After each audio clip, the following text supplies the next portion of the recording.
Fala, povo de Deus, a paz do Senhor Jesus Cristo. Muito bem-vindo aqui ao meu canal, Pastor Wesley José, e mais uma vez estamos aqui para gravarmos a pré-aula, isso mesmo, a pré-aula da lição dos jovens. Esta é a lição do primeiro trimestre, lição de número 8, quando será estudada no próximo domingo, dia 20 de fevereiro. A lição de hoje trata-se do quinto sinal que o evangelista João narrou. Jesus Cristo anda sobre o mar. Mas antes de adentrarmos aqui na nossa lição, justifico aqui uma vez mais a ausência do pastor Juliano Fraga. Ele é um grande amigo que Deus tem usado grandemente no Brasil afora e devido às agendas ele não tem conseguido sincronizar o horário aqui com o meu horário para que possamos juntos gravar esta pré-aula para você. Também, antes de nós iniciarmos, eu gostaria de te pedir para, se você não é inscrito ainda no canal, se inscreva. Caso você ainda não deixou o like, por que não? Deixa o like aí também, será uma grande bênção.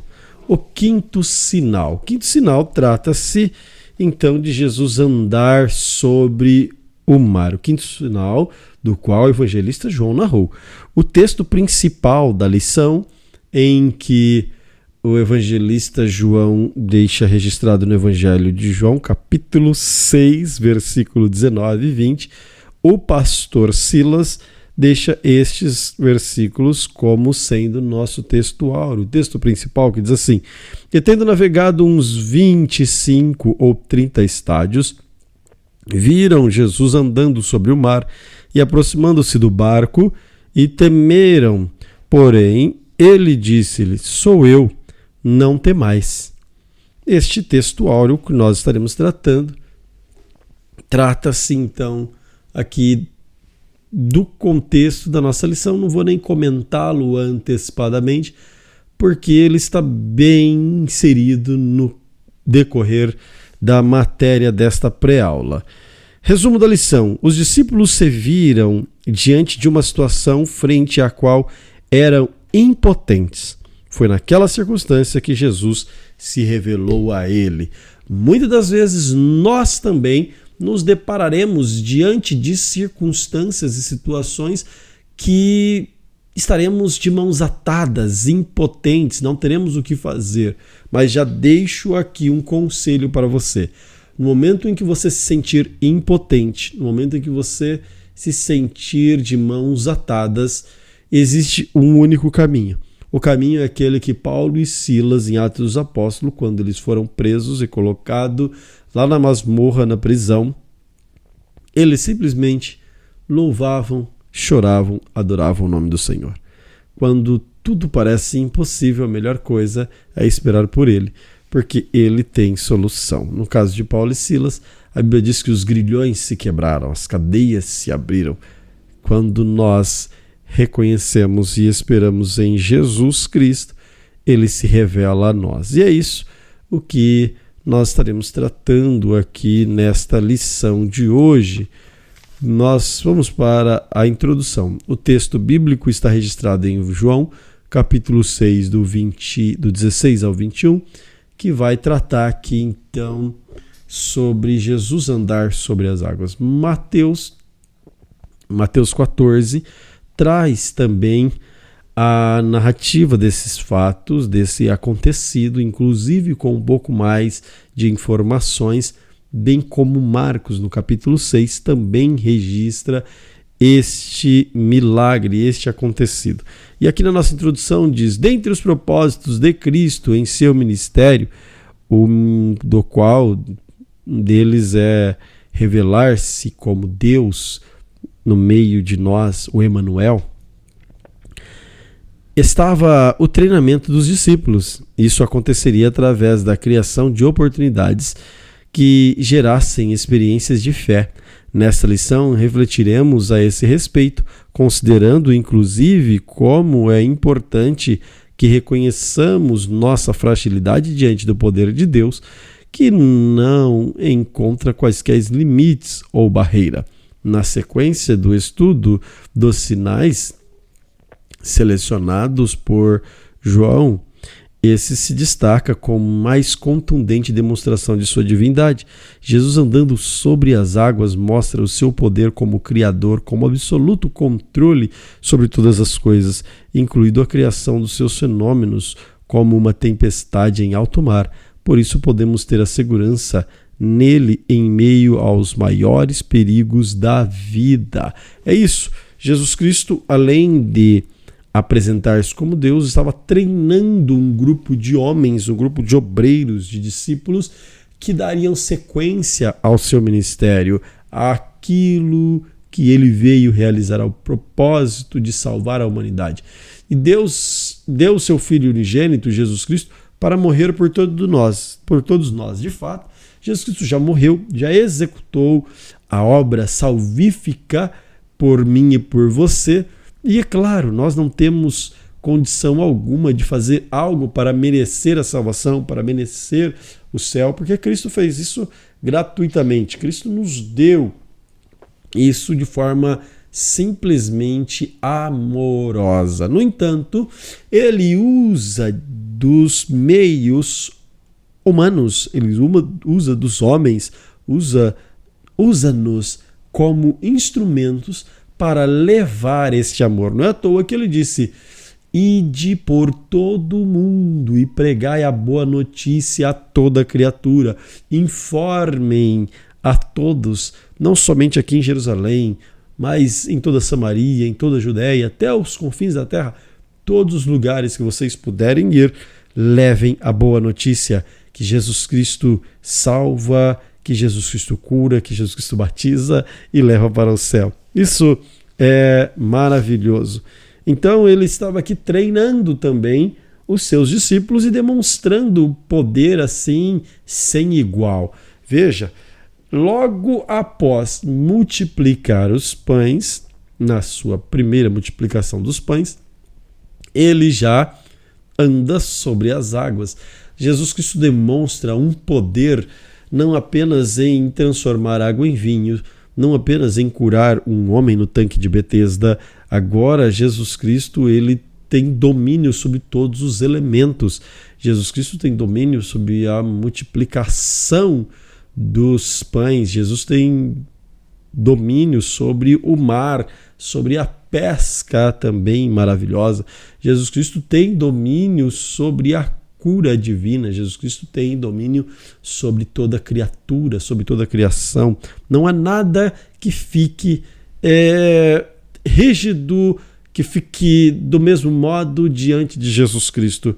Ele pode mudar e mudar todas as coisas. Em Cristo, todas as coisas são possíveis. E ele vem, então, uma vez mais, demonstrar esse poder para gerar fé nos seus discípulos e fazer com que estes homens cresçam diariamente sob o poder de Deus. Muito bem, o mar se levantou. A cronologia dos fatos aqui vai narrar exatamente, precisa se ler, é necessário que você pare um pouco, leia Mateus 14, João 6, e aqui Evangelho de João 6 e também Marcos capítulo 6, para que você possa compreender o todo aqui desta passagem maravilhosa de Jesus Cristo andando sobre o mar. Vamos lá, cronologia dos fatos. Pela narrativa feita por João, Mateus e Marcos, entendemos que a travessia do mar da Galileia foi iniciada na tarde do mesmo dia da primeira multiplicação dos pães. Em Tiberíades, Jesus ordenou aos discípulos que navegassem para o outro lado do lago em direção à travessia. Demandava um tempo considerável, principalmente pelas condições primitivas da embarcação naquela tarde. À noite, dos discípulos já haviam navegado uns 25 a 30 estádios, ou seja, aproximadamente 4,5 a 5,5 quilômetros de distância seria aí esses entre 25 e 30 estádios. Com ventos contrários, isso representava longas horas. Quando Jesus foi ao encontro dos discípulos, já havia passado das 3 horas da manhã. registra que era Mateus, vai narrar que se tratava da quarta vigília da noite, portanto já estava no mar aproximadamente 12 horas. Vamos lá então.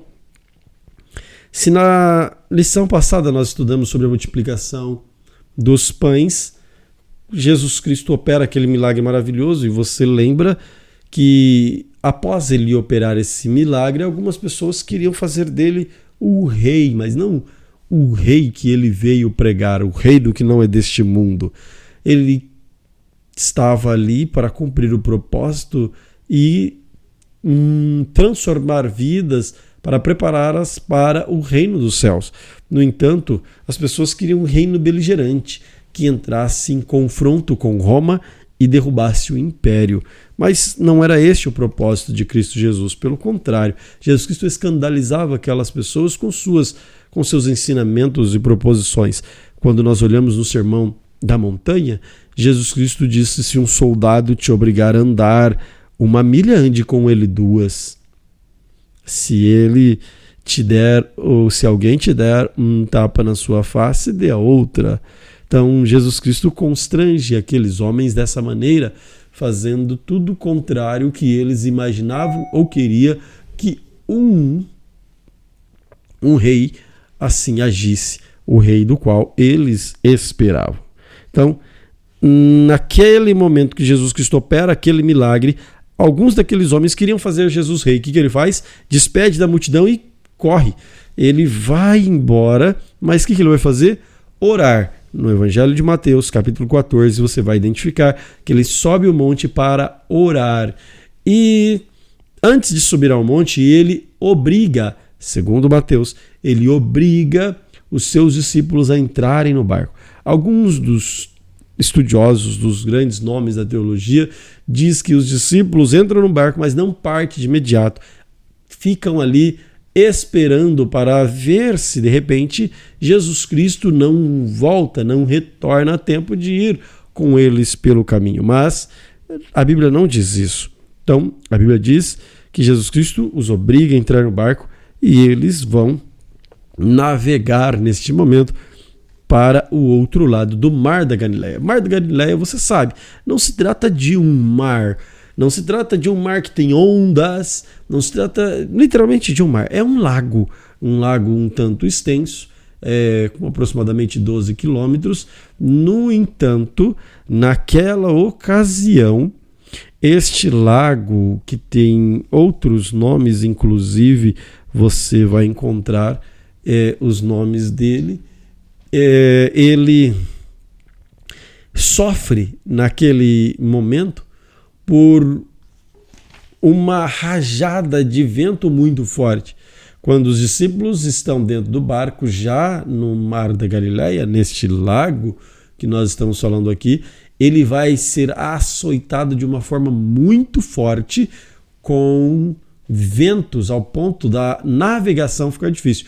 Se você pesquisar a respeito do tipo de navegação que era à época, o tipo de barco que eles utilizavam era muito precário, remo à mão, sem contar com a dificuldade de espaço e dentre outros. E esses homens usavam esse barco para pescar, para fazer ali o seu traslado de um canto para o outro. E eles já estão navegando, então desde o momento que Jesus Cristo os obriga a entrar, no final da tarde, e agora começa a enfrentar esse vento forte ao ponto de causar ondas no Mar da Galileia, ao ponto de ficar bravio ali aquele lago, né? O Mar da Galileia. Então, essas impetuosas ondas, olha só, os discípulos, no item 2, os discípulos se viram diante de uma situação frente à qual era totalmente impotentes. O Mar da Galileia, por sua extensão de 20 quilômetros, aqui na nossa lição traz, depender do ponto, você vai encontrar ali autores dizendo entre 20, outros ainda, como eu disse aqui, 12 quilômetros. Os ventos inesperados sujeitavam a navegação a fortes tempestades. No caso, dos discípulos, João conta como um grande vento assoprava. Conforme Mateus, o barco estava açoitado pelas ondas. Foi naquelas poderosas circunstâncias que Jesus apareceu andando sobre o mar. O Mestre se revelou como soberano, que mesmo diante de qualquer tempestade, jamais perde o controle da situação, a ponto de andar sobre as águas. O quadro é justamente esse, o ponto de vista físico e humano. Havia uma tragédia iminente, a instabilidade era reinante do ponto de vista divino, contudo havia plena segurança, estabilidade. Jesus apareceu soberano andando sobre as águas. Note, Mateus diz que o barco está sendo solapado por ondas, ou seja, o vento muito forte causou ondas ali no lago de Genezaré. Estas ondas estavam fazendo com que o barco perdesse a sua estabilidade, até por conta da precariedade da navegação que eles utilizavam. Então, para os discípulos, que apesar de serem homens experientes de navegação, uma vez que eram pescadores, grande parte deles, estava muito difícil para eles. Ali, agora, o vento contrário, muitas ondas solapando o barco, a navegação, e eles com dificuldades, cansados já da viagem, de ter servido o dia todo, trabalhou o dia todo na multiplicação de peixe. A Bíblia diz que os peixes multiplicaram na mão deles. Jesus Cristo deu graça e deu aos discípulos.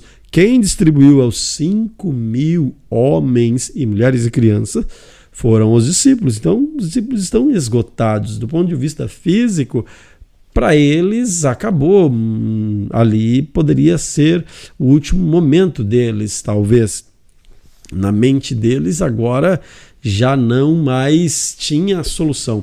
Mas é interessante, se as ondas estão bravas, o barco está instável, Jesus Cristo, quando vem andando na quarta vigília da noite, próximo às 3 horas da madrugada, Jesus Cristo vem acima da tempestade. Ele vem andando acima de todas aquelas ondas, de toda aquela dificuldade, enquanto tudo aqui no mar está bravio, agitado, instável, correndo risco de vida, Jesus Cristo vem andando calmamente, serenamente sobre tudo aquilo, porque Ele é o Senhor do mar, Ele é o Senhor das águas, Ele é o Senhor do vento, Ele é o nosso Senhor, o Criador de todas as coisas.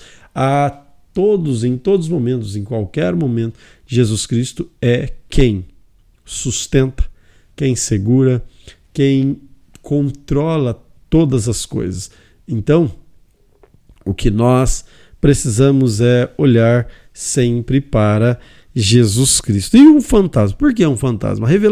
A relevância desse sinal também se vê na reação dos discípulos, quando vem Jesus. Marcos registra que eles pensaram que era um fantasma, Marcos 6,49.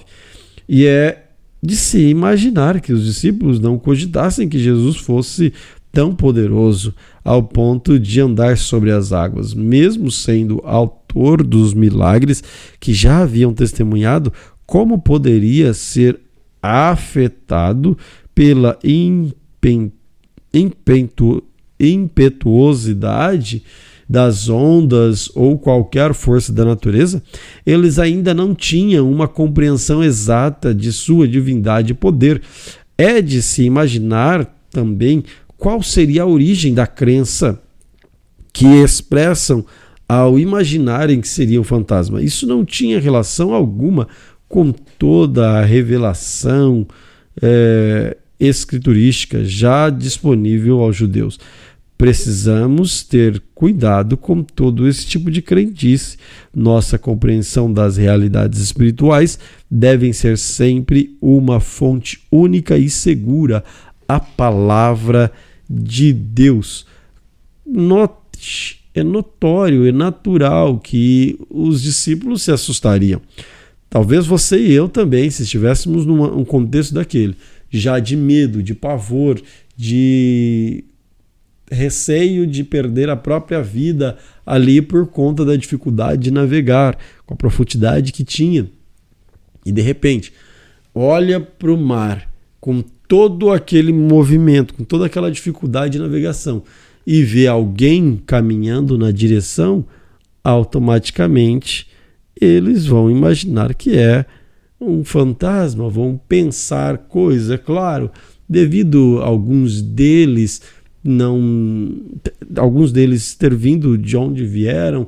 Jesus Cristo não chamou todos os discípulos de dentro do templo. Jesus Cristo não chamou os seus discípulos sendo discípulos dos fariseus, doutores da lei, aqueles que conheciam as Escrituras. Claro que não. Jesus Cristo chamou pescadores, Jesus Cristo chamou zelote, Jesus Cristo chamou publicano, cobrador de imposto.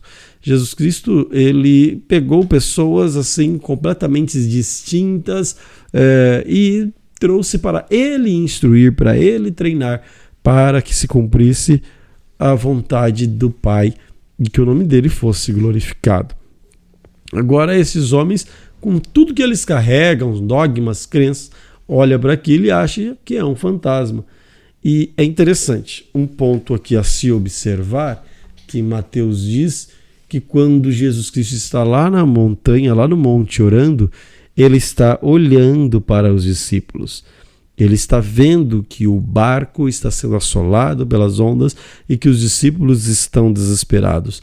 Veja, quando tudo estiver agitado, você pode ter a certeza que Jesus Cristo está olhando a sua situação. Ele está vendo exatamente qual seja o momento que você está enfrentando. O processo da revelação de Jesus. Ponto 1 aqui do tópico 2. Sou eu, não temas.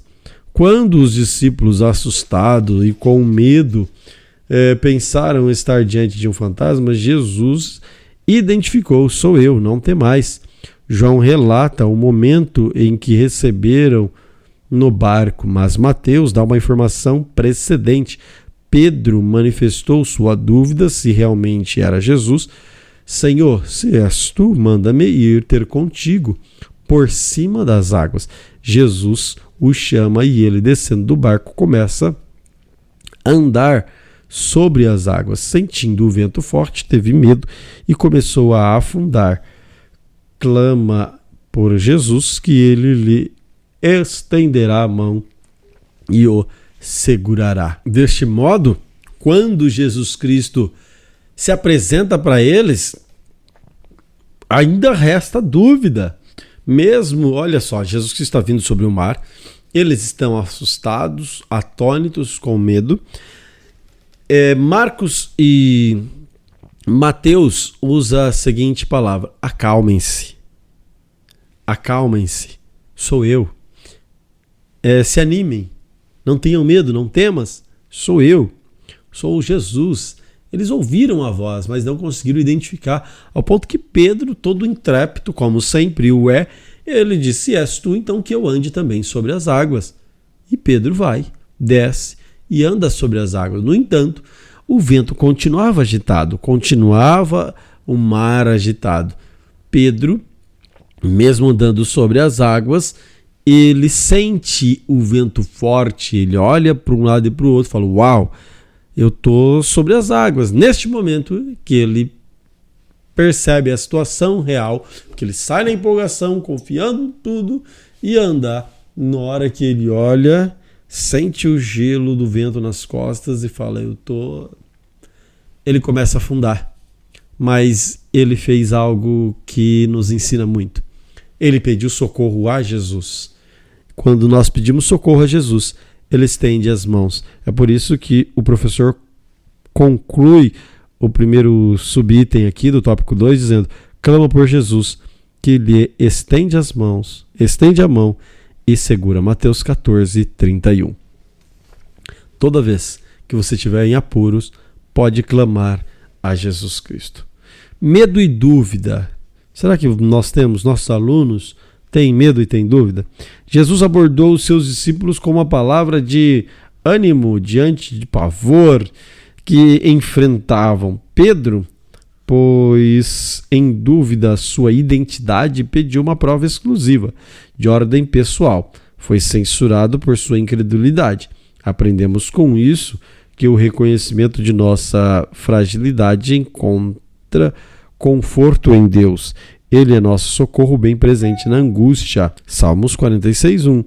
O que não devemos fazer é duvidar da sua palavra, como fez Pedro. É natural que o homem apresente medo em algum momento da sua trajetória de vida. É natural que apresentemos algum desconforto com determinada situação, uma dúvida, mas Jesus Cristo chega e diz: não tenham medo, acalmem-se. E ainda assim, Pedro fala: é você mesmo? Se é, então deixa que eu vá. E é claro que Jesus Cristo, ele compreende nossa estrutura. Lembra de Gideão? Gideão também. O anjo do Senhor aparece para ele, chama ele de varão valoroso, e ainda assim ele quer um monte de prova. Deus, ele conhece que somos pó, sabe, conhece nossa estrutura, e é por isso que ele aceita, estas questões nossas, e nele nós encontramos conforto e socorro, porque o Pedro que duvidou, teve ousadia, e também ao mesmo tempo ele afundou, mas gritou por socorro, ou seja, teve fé. É Jesus que pode me salvar. E naquele momento, Jesus Cristo o salva. O perigo da apostasia. Subitem 3 do tópico 2. As escrituras e a história nos mostram exemplos de pessoas que exigiram provas da existência de Deus e do seu poder, não como fruto da necessidade de conhecê-lo, mas como expressão de resistente incredulidade e orgulho. Uma das fases da tentação de Cristo foi quando o diabo instou para que o lançasse do pináculo do templo, exigindo que o Pai ordenasse anjos que o livrasse. Jesus diz: também está escrito, não tentarás o Senhor teu Deus. Veja, isso aqui é algo muito sério, o perigo da apostasia. O que é apostasia? É afastar-se da fé, é esquecer dos ensinamentos elementares, primários, aquilo que é a nossa base, a nossa raiz, deixar de lado, ignorar a nossa fé, os marcos, remover os marcos que os nossos pais puseram. Isso nos faz apostatar, nos afastarmos da fé, deixar tudo isso de lado.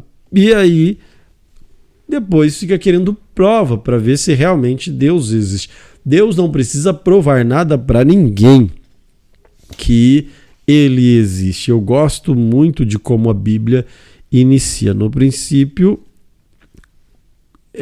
criou Deus os céus e a terra, e acabou. A Bíblia ela começa já logo aqui no versículo 1 dizendo: no princípio criou Deus os céus e a terra.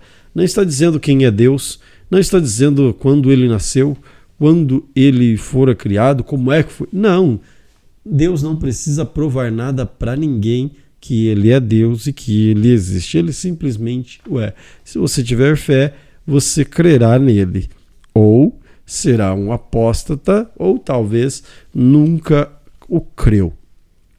Mas que nós possamos crer em Cristo Jesus através da sua palavra. Todas as vezes que nós meditamos, lemos a palavra de Deus, nós crescemos na fé, nós aumentamos com certeza aí o nosso crescimento para com o nosso Deus. Então é fundamental que você se dedique aí à leitura da palavra de Deus, à oração, ao jejum, para que você continue crescendo. Amém? Treinamento dos apóstolos, o treinamento dos 12 apóstolos. Jesus Cristo preocupou-se muito com isso desde o início do seu ministério. Ele vem treinando esses apóstolos. A ordem de Jesus em Mateus e Lucas trazem informações complementares das circunstâncias do sinal em estudo. Mateus diz que Jesus ordenou que os discípulos entrassem no barco e passassem para outra banda do mar, enquanto despedia a multidão. Marcos usa a expressão que revela mais incisividade. Jesus obrigou seus discípulos, Marcos 6,45, a subir num barco. Isso mostra que o propósito do mestre era que os discípulos atravessassem sozinhos o mar da Galileia. Ele é conhecedor de todas as coisas. Tem hora que Jesus Cristo quer que nós enfrentamos determinadas situações. Jesus Cristo quer que eu e você ganhemos experiência, robustez espiritual, que nós possamos crescer em todas as frentes. Então, tanto Mateus quanto Marcos dizem que depois de despedir a multidão, Jesus sobe ao monte para orar, enquanto os discípulos estavam no meio do mar com as ondas assolando o barco. Para os discípulos o cenário era único, desolador, desesperador, algo sem solução. Estavam enfrentando uma grande tempestade. Não são poucos os momentos que vivemos experiências como essa, já disse isso aqui, mas olha que interessante. Às vezes Jesus Cristo coloca-nos em situações que a nossa fé é provada. É só você ler o livro de Jó. Capítulo 1 de Jó, você já vai encontrar exatamente que Deus permitiu essa situação que Jó enfrentou. Jesus Cristo colocou, constrangeu, obrigou seus discípulos a entrarem no barco. Jesus Cristo permite-nos passar por situações adversas também, para que eu e você possamos crescer, para que eu e você possamos melhorar diariamente naquilo em que nós estamos fazendo, o propósito de Deus em nossas vidas, e assim seguimos. O que você precisa ter isso muito bem cravado no seu coração e deixar isso muito claro para os seus alunos, que dificuldades, problemas haverá. Mas uma coisa é certa, Jesus Cristo está com os olhos fitos em você. Jesus Cristo não perde você de vista jamais. Ele está lá no monte, orando por você e olhando para você. Compreender ou obedecer. Em nosso relacionamento com Deus, sempre deve prevalecer a obediência. Lembra-se o que Samuel falou para Saul. Samuel já, quando repreendeu Saul, porque Saul vai oferecer sacrifícios no lugar do sacerdote, Samuel já logo diz: obedecer é melhor do que sacrificar. Deus não tem prazer em sacrifícios. Então, sempre deve prevalecer a obediência, a despeito de nossa incompreensão. Os discípulos estavam sob uma ordem expressa de Jesus, não estavam agindo com a vontade própria, mas isso não isentou de enfrentar tão grande tempestade, né? E aí ele vai trazer aqui o exemplo de Saul que eu acabei de falar para os irmãos, mas veja, não é porque você está na direção de Deus que você não vai passar por tempestade. Isso nós temos que deixar muito claro para os nossos alunos. Porque, irmãos, eu insisto nisso. Infelizmente, algumas seitas, heresias, ensinam por aí que aqueles que estão na direção de Deus, que andam segundo os seus desígnios, não passam por dificuldades, não passam por privações ou provações. Isso é mentira. Isso não é verdade. Haja vista que Jesus Cristo diz que no mundo nós teremos aflições. Ele coloca os discípulos naquele barco, obriga eles a entrar e eles enfrentam dificuldade. Então não é porque você está sob a ordem e a direção de Deus que você não vai passar por dificuldade. Passará dificuldade sim. Acontece é o seguinte: Jesus Cristo está com você em todas. E se por acaso ele estiver no barco dormindo, se por acaso ele estiver na montanha, ele vem ao seu encontro. E se você precisar entrar na fornalha, lá ele está. Se você entrar na cova dos leões, ele também está.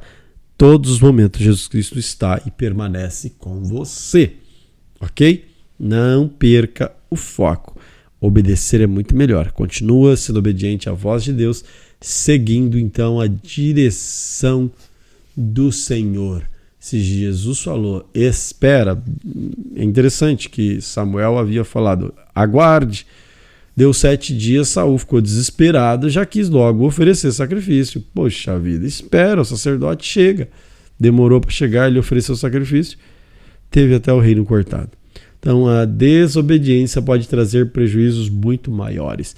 É melhor nós aguardarmos crendo naquele que prometeu. Fé e confiança é o último tópico aqui, o último subtópico da nossa lição.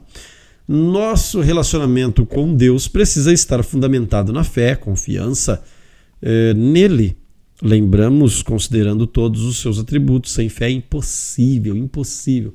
Não tem como alguém dizer para mim ou dizer para qualquer pessoa que não tem fé e agrada a Deus. É impossível, a própria Bíblia diz isso. Sem fé é impossível agradar a Deus, porque se você não tem fé, você não crê que Ele existe, você não crê que Ele muda a sua vida, e aí você anda indissolutamente praticando aquilo que a sua carne, que as suas concupiscências querem. Aí não há como agradar ao Senhor Jesus. Então, nós precisamos ter um relacionamento com Deus à base da fé, crendo que Ele é, que Ele pode, que Ele tem e que Ele fez por nós. Mais do que tudo que pedimos ou pensamos, Ele já fez. O que Ele dá para nós, o que Ele faz por nós hoje, são bônus, são dádivas, são dons, são presentes. Sigamos aqui a leitura.